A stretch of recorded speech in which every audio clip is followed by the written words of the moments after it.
Genesis 23. Nabuhay si Sarah ng 127 taon.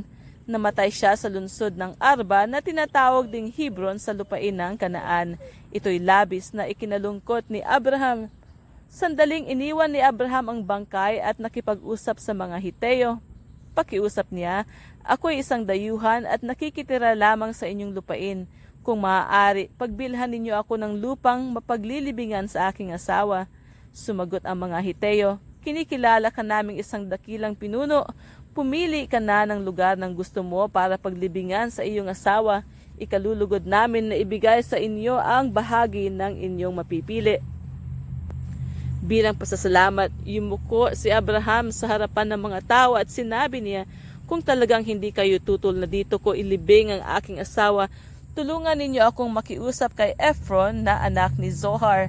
Nais kong saksihan ninyo ang pagbili ko sa yungib na nasa tabi ng kanyang lupain sa Makpela upang ito'y gawing libingan. Babayaran ko siya sa hustong halaga."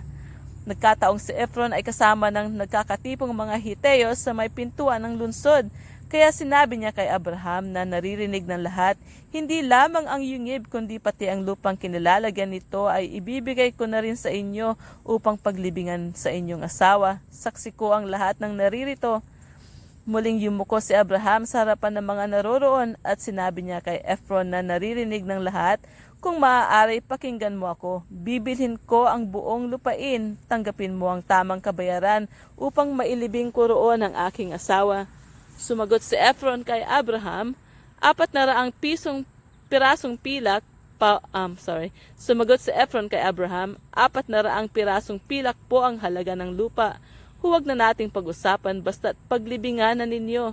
Nagkasundo sila. Sa harapan ng mga tao tumimbang si Abraham ng halagang 400 pirasong pilak ayon sa halaga ng salaping umiiral noon sa pamilihan.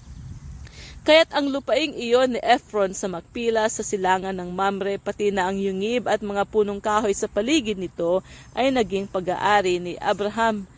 Sinaksihan ito ng mga Hiteyong dumalo sa pagpupulong na iyon sa may pintuan ng lungsod. At inilibing nga ni Abraham si Sarah sa yungib na iyon sa Makpela, silangan ng Mamre sa lupain ng Kanaan.